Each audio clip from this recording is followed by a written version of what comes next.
홍익인간 21세기 인류에게 던지는 대한민국의 메시지. 여러분, 잠시 눈을 감고 한 장면을 떠올려 보시기 바랍니다. 지금 이 순간 지구 어딘가에서는 폭격이 떨어지고 있습니다. 지구 어딘가에서는 빙하가 녹아내리고 있습니다.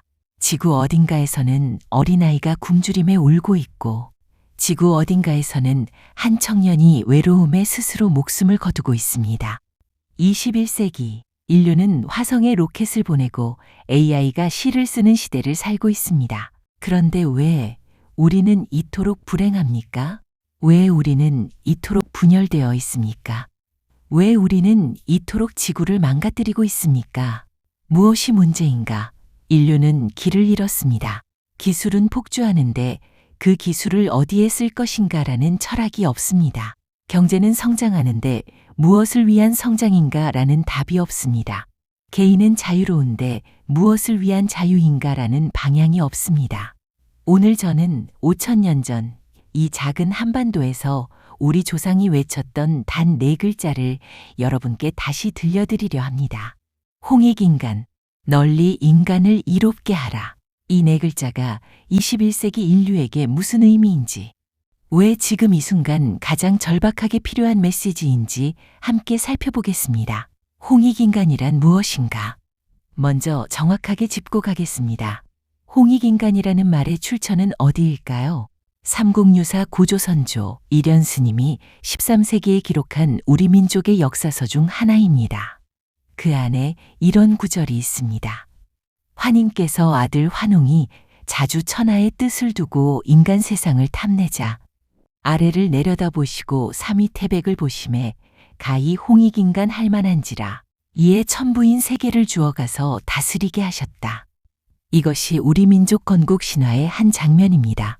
환웅이 무리 3천을 거느리고 태백산 신단수 아래에 내려와 신실을 열고 그 후손이 단군왕검이 되어 고조선을 세웠습니다. 자, 여기서 우리가 놓치지 말아야 할 핵심이 있습니다. 세계 어느 민족의 건국 신화도 이런 식으로 시작하지 않습니다. 그리스 신화는 신들의 권력 다툼으로 시작합니다. 로마는 늑대젖을 먹은 형제의 사륙으로 시작합니다. 일본은 천황의 신성한 혈통, 즉 선택받은 자의 우월성으로 시작합니다. 중국의 황제 신화는 다른 부족을 정복하는 영웅의 이야기입니다. 그런데 우리는 널리 인간을 이롭게 하라. 정복도, 지배도, 우월함도 아닙니다. 한 부족, 한 민족만을 위한 것도 아닙니다. 인간, 즉 사람과 사람 사이에 있는 모든 존재를 이롭게 하라는 것입니다. 그리고 한 발 더 들어가 보면 동양에서 인간이라는 말은 단순히 사람이라는 종을 가리키지 않습니다. 사람과 사람 사이, 즉 관계와 공동체와 세상 그 자체를 의미합니다. 그러니까 홍익인간은 더 정확히 풀면 이런 뜻입니다. 널리 이 세상을 이롭게 하라.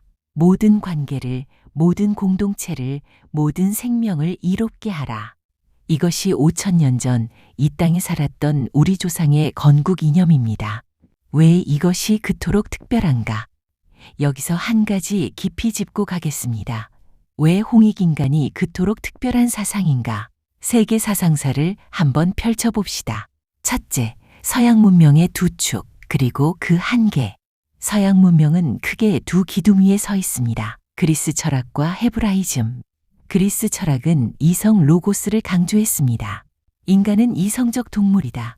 이로부터 과학과 논리가 꽃피웠습니다. 헤브라이즘은 유일신과의 계약을 강조했습니다. 선택받은 백성. 이로부터 절대적 도덕과 사명감이 생겨났습니다. 이 두 기둥은 서구 문명에 거대한 동력을 주었습니다. 그러나 동시에 두 가지 그림자도 함께 드리웠습니다. 첫 번째 그림자, 인간 중심주의. 자연과 인간을 분리하고 인간이 자연의 주인이라는 사상. 이것이 오늘날 환경위기의 철학적 뿌리입니다. 두 번째 그림자, 선택과 배제의 논리. 우리 편과 적, 신자와 이방인, 문명과 야만. 이런 이분법이 끝없는 전쟁과 식민 지배의 명분이 되었습니다. 둘째, 동양의 다른 두 축, 유교와 불교. 동양에는 또 다른 두 축이 있습니다. 유교는 인을 강조했습니다. 어진 마음으로 사람을 대하라.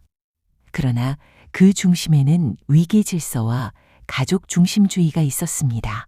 불교는 자비를 강조했습니다.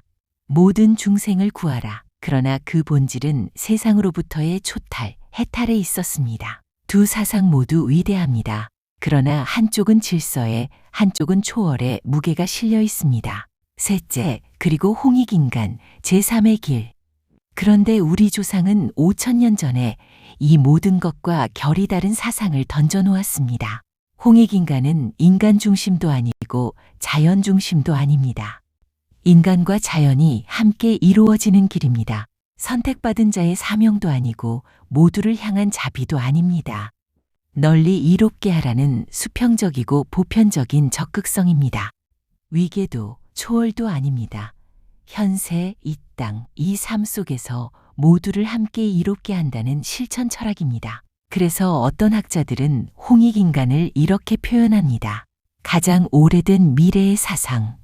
5,000년 전에 출현했지만 21세기 인류가 마주한 위기의 한복판에서 가장 빛을 발하는 사상이라는 뜻입니다. 21세기 인류의 5가지 위기, 홍익인간은 무엇을 말하는가? 이제 본격적으로 들어가 봅시다. 지금 인류가 마주한 5가지 거대한 위기. 홍익인간은 각각에 대해 어떤 답을 줄 수 있을까요? 하나, 기후위기, 자연과 인간의 분리를 넘어 지구가 뜨거워지고 있습니다. 빙하가 녹고 산불이 번지고 종이 사라지고 있습니다.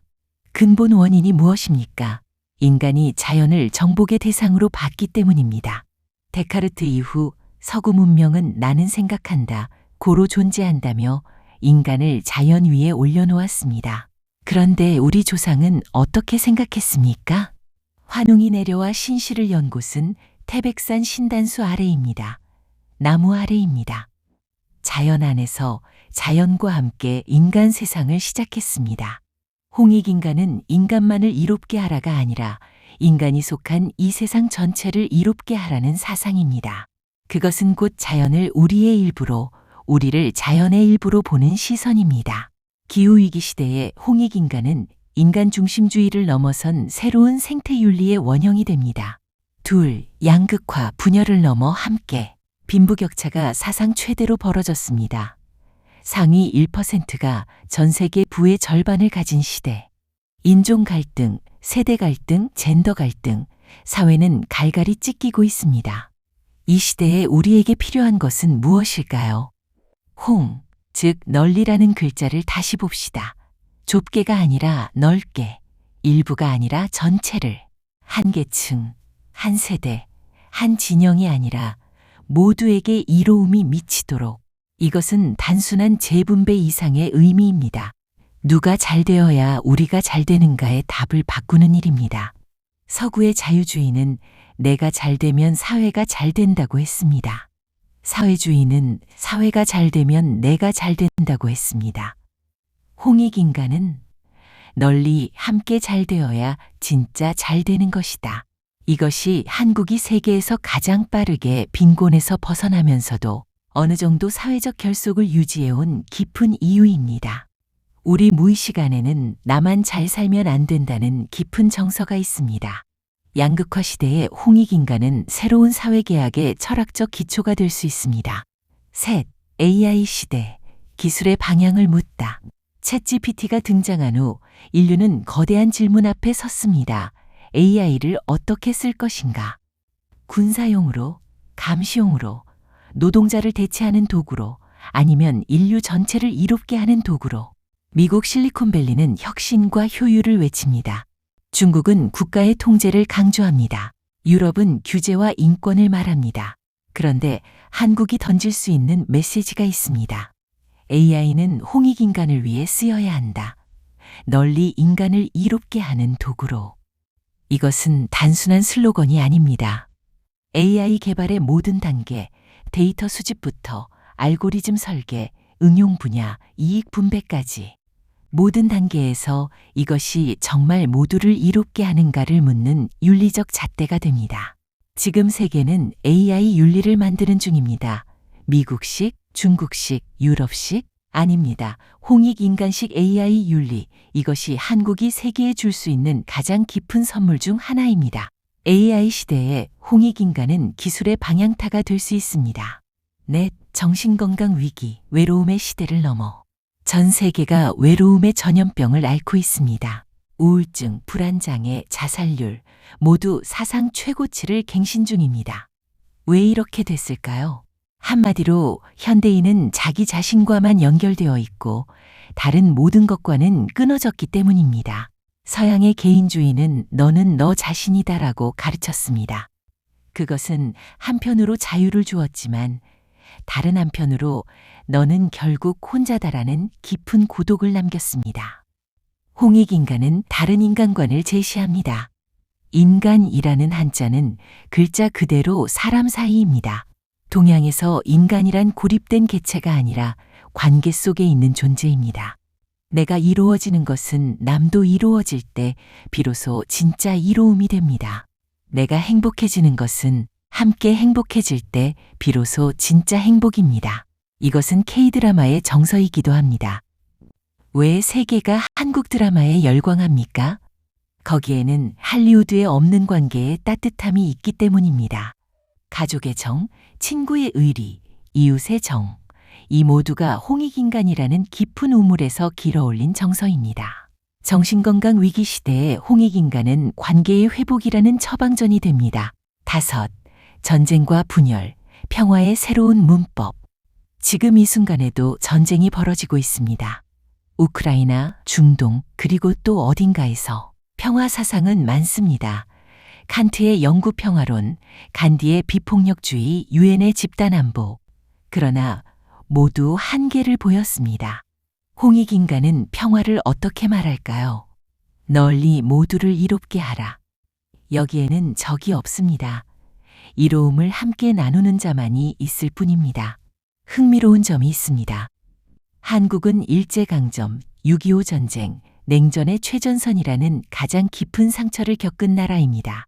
그런데 그 한국이 세계의 폭탄이 아닌 K-팝과 K-드라마와 K-푸드를 보내는 나라가 되었습니다. 이것이 우연일까요? 아닙니다. 5,000년 동안 우리 무의식 깊은 곳에 새겨진 홍익인간이 21세기에 이런 형태로 발현되고 있는 것입니다. 전쟁의 시대에 홍익인간은 정복이 아닌 매혹으로 세계와 만나는 새로운 평화 문법을 제시합니다. 한류, 홍익인간의 무의식적 발현. 여기서 잠시 가장 흥미로운 현상을 함께 들여다봅시다. 지금 전 세계가 한국 문화에 열광하고 있습니다. K-팝, K-드라마, K-푸드, K-뷰티, K-콘텐츠. 한 작은 반도 국가의 문화가 어떻게 이렇게 세계를 사로잡았을까요? 표면적으로는 SM, JYP, 하이브 같은 기획사들의 시스템 덕분입니다. 한국 정부의 문화진흥 정책 덕분입니다. 인터넷과 유튜브의 시대를 잘 탄 덕분입니다. 그런데 더 깊은 곳을 들여다보면 한 가지가 보입니다. 한류 콘텐츠에는 공통적으로 흐르는 정서가 있습니다. BTS의 메시지, 너 자신을 사랑하라, Love Yourself. 그리고 함께 더 나은 세상을 만들자, Speak Yourself. 봉준호 기생충, 황동혁 오징어 게임은 양극화에 대한 깊은 성찰과 약자의 시선을, 이상한 변호사 우영우는 다름을 끌어안는 따뜻함을, 응답하라 시리즈는 가족과 이웃과 공동체의 회복을. 이것들의 공통점은 무엇입니까? 나 혼자 잘 되는 이야기가 아니라 함께 잘 되는 이야기. 할리우드 영웅이 혼자 세상을 구할 때 K-드라마의 주인공은 가족과 친구와 함께 어려움을 헤쳐나갑니다. 미국 팝스타가 자기 매력을 뽐낼 때 K-팝 아이돌은 팬덤과 함께 성장하는 이야기를 합니다. 이것이 무의식 차원의 홍익인간입니다. 5,000년 전 환웅이 외쳤던 그 정신이 21세기 K 콘텐츠 안에 살아 숨쉬고 있는 것입니다. 세계인들은 이것을 본능적으로 느낍니다. 그래서 매혹됩니다. 자기들 문화에는 없는 함께 살아가는 따뜻함, 관계의 깊이, 다 같이 행복해지자는 그 정서에 끌리는 것입니다. 한류는 단순한 문화 수출이 아닙니다. 인류가 잃어버린 함께 사는 법을 한국이 다시 환기시키고 있는 것입니다. 그러나 우리가 먼저 잊고 있다. 그런데 여기서 가장 뼈아픈 사실을 하나 말씀드려야 합니다. 우리가 우리의 홍익인간을 가장 먼저 잊었습니다. 여러분, 솔직하게 답해 보세요. 학교에서 홍익인간을 한 번이라도 깊이 배운 적이 있습니까? 단군의 건국 이념이 무엇이냐고 묻는 외국인에게 자신 있게 답할 수 있습니까? 일상에서 널리 이롭게 한다는 잣대로 자기 행동을 돌아보십니까? 대부분 그렇지 못할 것입니다. 대한민국 교육법 제2조에는 분명히 적혀 있습니다. 교육은 홍익인간의 이념 아래 모든 국민으로 하여금 인격을 둬야 하고, 그러나 이것은 박제된 문구입니다. 우리는 이 네 글자를 헌법 가까운 자리에 모셔두고 정작 우리 일상에서는 잊었습니다. 지난 영상에서 말씀드렸듯 우리는 두 번의 단절을 겪었습니다. 세조의 수서령, 일제의 조선 고서적 수거, 그리고 지금 우리 스스로의 무관심이라는 세 번째 단절 속에 있습니다. 세계가 한류에 열광하며 우리에게 묻습니다. 이 따뜻함, 이 깊이, 이 함께 사는 정서, 이것이 어디서 왔습니까? 이 질문에 우리가 답할 수 있어야 합니다. 5,000년 전 우리 조상이 외친 홍익인간에서 왔습니다 하고, 그리고 그 답은 외국인을 위해서가 아니라 우리 자신을 위해 필요합니다. 자기 뿌리를 알아야 그 뿌리에서 더 깊은 가지가 자라납니다. 21세기형 홍익인간, 우리 일상으로 이제 가장 실천적인 부분입니다. 그렇다면 21세기를 살아가는 우리는 홍익인간을 어떻게 다시 살려낼 수 있을까요?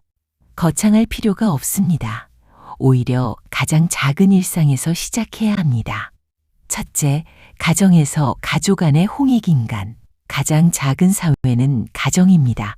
가정에서부터 내가 편한 것이 아니라 함께 이로운 것을 묻기 시작하십시오. 오늘 저녁 메뉴를 정할 때, 청소를 할 때, 휴가 계획을 세울 때, 이것이 우리 모두에게 이로운가? 한 번 더 생각해 보십시오.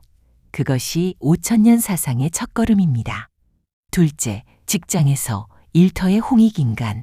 자기 부서만의 성과가 아니라 회사 전체의 이로움을 보십시오. 자기 회사의 이익이 아니라 고객과 사회 전체의 이로움을 보십시오.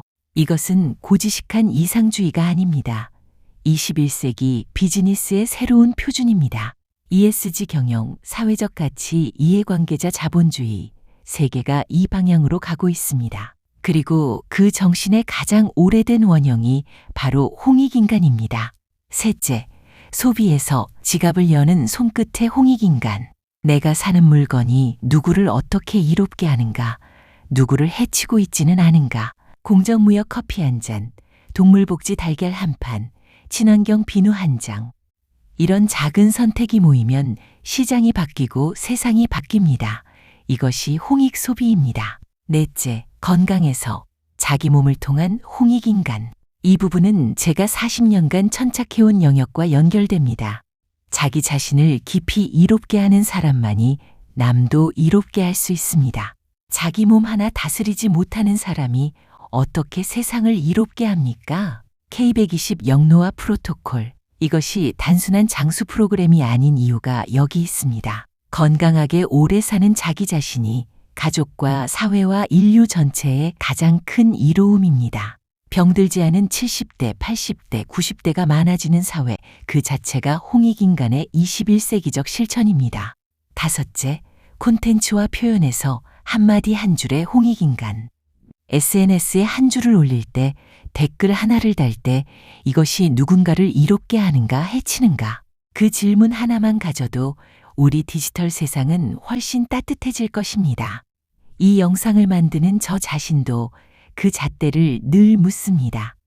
이 한 편의 영상이 누군가의 삶을 조금이라도 이롭게 하는가? 그 답이 예일 때만 영상을 만듭니다. 마지막 메시지, 한국이 인류에게. 여러분, 저는 오늘 한 가지 큰 그림을 그려보고 싶었습니다.